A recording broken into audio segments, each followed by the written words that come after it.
Hey guys, this is Chris. This is my piece of the reef. I want to take an opportunity to do a little bit of kind of an overview of what's been going on. My tank's been running for about 5 or 6 weeks now, and it's not really a new tank because we used some old rock. It kind of is a new tank because we used new gravel, some new rock, and just new aquarium. So I'm gonna kind of pan back, and I have a bunch of notes on there on stuff I want to go over because a bunch of people on the Red Sea Reefer Facebook page have been asking me about a couple of things. Well, and you're going to see some SPS on the rocks just above where it says SPS, but let's look at a few things here.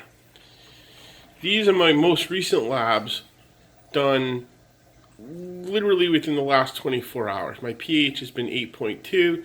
It's been ranging between 8.15 and 8.23. My salinity, I gotta say, I was concerned with the Red Sea, very mechanical, very old school auto top off, has been spot on at 35 parts per million daily. My alkalinity, even though I'm running the Red Sea Coral Pro Salt, which is supposed to have an alkalinity of about 11, I've been running it at about 9.7. It's been ranging 9.5 to 9.7. Calcium 438, magnesium 1350, phosphate 0, nitrate 5. Every day I'm dosing calcium, magnesium, KH, about 5 cc's of Nopox, and 10 cc's each of Reef Energy A and B. These labs have been so stable, it's been freaking boring. And I kind of hate to say that, but it's kind of the truth. I've never had a tank where the parameters have been so stable for so long. The diatoms. And I'm going to pull that down. You can see them there. They are a daily occurrence in this tank. And I just started doing the yeast dosing that Vivid Aquariums talked about.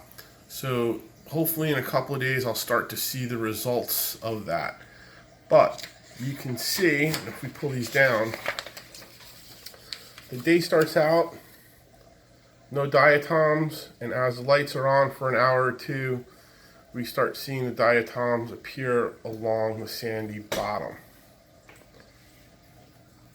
They're no longer on the glass or on the rocks, which is a good thing.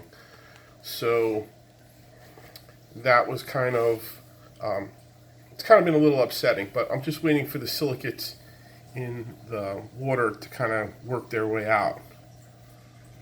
So now the big question, SPS in a tank that's less than a year old. A lot of people said that this was dumb, but when I looked at my labs, which have been rock solid, and I look at my Euphilia and how healthy that's become, and how I've had an octospawn grow like 2 heads in literally just under 2 months, and my hammer has grown a couple of heads, it looks like, or has the start of a couple of heads, and everything looks so awesome. I decided, hey, let's give it a whirl. So you can see I've added some here. I've checked the PAR. My PAR readings are anywhere between 250 and 400 depending on the location. For those of you who may not remember, I'm running T5 lighting on this tank, and I actually just changed the schedule around a little bit last night to see if that would help with the diatoms.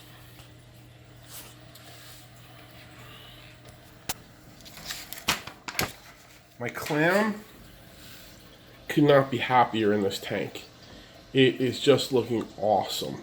Absolutely, absolutely awesome. And here we go. We have some more SPS up there. We have a tiny dragon's breath and some other acros. We got a bunch of acros and a milli that we added there. The two bubble tip anemones are looking awesome as well. My green Avilepora looks awesome. My Ironman Avilepora looks great. My little frag of Space Invader Pictinia is actually turned. That's the back of it. I'm rotating it to get light around it. And my Solus Pictinia is in the back there. It actually started to bleach out a little bit in the front, so I moved it to the back. See if we get a little less light on it. My Aussie Gold torch is right there. Hopefully the colors actually on the camera look a little bit better today. I'm actually filming with my Samsung Galaxy S9.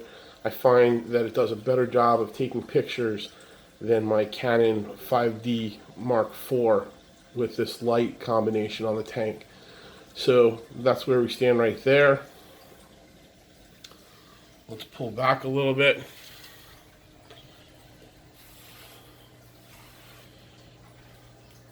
And I gotta say, for 1 month and a week, I'm pretty happy now.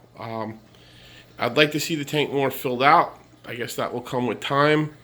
We'll keep these labs going in the right direction. We'll keep supplementing the way we're supplementing. We're using all Red Sea products. We've not made any changes to the sump except that we are running carbon in a somatic reactor and phosphane in a phosphane reactor. And again, the only reason why I am doing that is to remove the silicates that we had seen in the diatoms. All right, guys, I want to keep these videos to 7 minutes or less, and it's exactly 7 minutes. Thank you for your support. Please like and share. I'd appreciate any subscribers as well. I'm going to try to do updates every couple of days. If there are any issues or problems, maybe even more frequently than that.